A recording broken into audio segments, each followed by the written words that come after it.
Bon. Alors, pour mettre un terme à ces questions sur la séquence judiciaire un peu chargée de la semaine, le débat qui a occupé la une ces derniers temps, c'est le débat sur l'identité nationale après l'annonce par Éric Besson, ministre de l'Immigration et de l'Identité nationale, de l'organisation d'un débat sur ce thème. Alors, est-ce que vous trouvez que ce débat est justifié, son organisation était nécessaire, et est-ce que les termes qui ont été utilisés étaient les bons? Et le moment est-il le bon? Alors voilà, c'est plutôt une affaire de moment. Parce que c'est vrai que nous devons réfléchir à ce qu'est l'identité nationale de la France. Pour moi, elle se confond depuis 2 siècles avec l'identité républicaine. Mais je ne dis pas que tout a commencé avec la République ou avec 1789. Avant, il y avait la France. Et l'honneur du nom français, c'était déjà une anticipation de ce que sont les valeurs républicaines, qui sont des valeurs universelles, des valeurs humanistes. Donc je pense qu'en débattre est utile, parce que les Français doivent être conscients de ce que signifie être français, mais mener ce débat à la veille des élections régionales, ça me paraît franchement inopportun. On sait bien que M. Besson doit mettre la tête sous l'eau, en tout cas tenir la tête sous l'eau du Front National. Hein. C'est la mission que lui a donnée M. Sarkozy. Donc ça donne lieu à un certain nombre d'opérations, la jungle de Calais, le renvoi de 3 malheureux Afghans dans leur pays ravagé par la guerre. Ce n'est quand même pas la bonne manière de traiter le problème de l'identité nationale. Alors à ce sujet, il y a Jean-François Copé, qui était hier notre invité, qui a une question à vous poser. Nous allons l'écouter. Je suis de ceux qui pensent, pour l'avoir vu et vécu dans ma ville de Meaux, que parce que beaucoup de Français ne se parlent pas, ne s'écoutent pas et ne se respectent pas aujourd'hui, la nation se fissure en silence. Je voudrais savoir si vous partagez ce constat. Je suis moins pessimiste.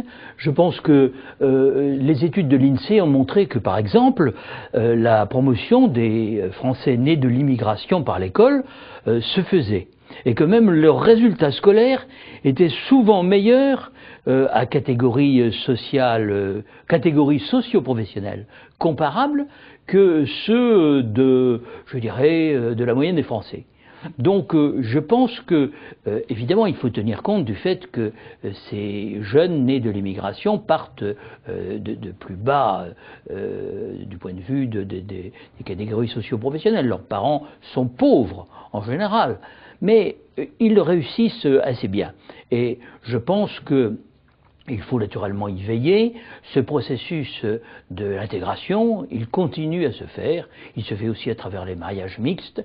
Et je ne partage donc pas un pessimisme excessif. Mais il faut évidemment lutter contre tout ce qui remet en cause l'adhésion aux principes fondateurs non seulement de la République, mais de la France. Disons l'égalité homme-femme, ou en tout cas, on ne peut pas accepter le statut diminué de la femme.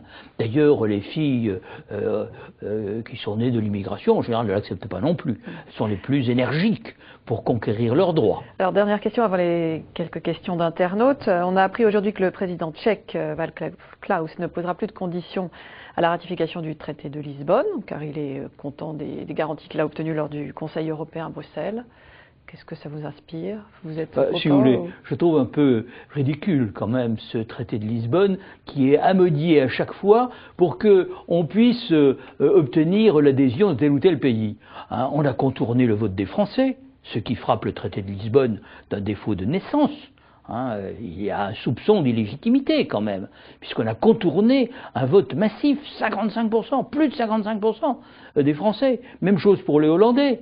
Les Irlandais, on les a retournés en leur faisant des concessions. On va avoir une commission pléthorique, autant de commissaires que d'États membres.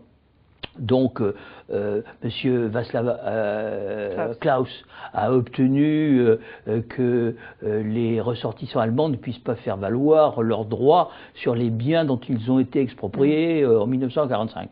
Mais pourquoi pas les Slovaques, puisqu'on l'a refusé à M. Fico. Donc c'est vraiment un système à la carte. Mais je ne suis pas contre une Europe à géométrie variable. Je pense même qu'il faudrait aller dans ce sens, parce que ce qui est légitime, c'est la démocratie qui vit dans les nations. On n'a pas du tout parlé de l'arrêt de la Cour constitutionnelle de Karlsruhe en Allemagne, le 30 juin dernier, qui dit que la légitimité, elle est dans les peuples, pas dans un peuple européen qui n'existe pas, mais dans chacun des peuples européens. Il y en a au moins une trentaine. Et que par conséquent, le Parlement européen n'est pas un vrai Parlement, c'est un ersatz de Parlement.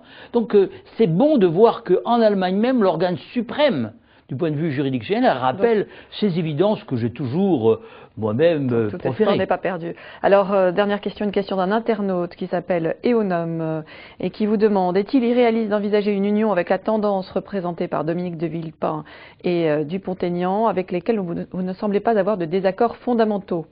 Ça demande à être expertisé. De toute façon, l'élection présidentielle est la mère des élections. C'est une élection où il faut essayer de peser de manière décisive dans le bon sens. Est-ce qu'on peut refaire le pôle républicain avec qui, derrière qui? Donc pour l'instant, on attend de voir. Hein? On attend de voir l'élection présidentielle. Moi, personnellement, je me réserve. Je ne veux pas prendre une position prématurée parce que je ne soutiendrai pas un candidat dans lequel je n'aurai pas confiance.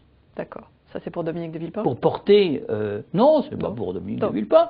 En général, je dis, pour porter le destin de la France, je veux quelqu'un qui ait les idées claires. Et vous avez confiance en qui, là? J'ai d'abord confiance en moi. D'accord. Merci Jean-Pierre Chevènement et à lundi pour une nouvelle édition du Talk Orange de Figaro. Au revoir.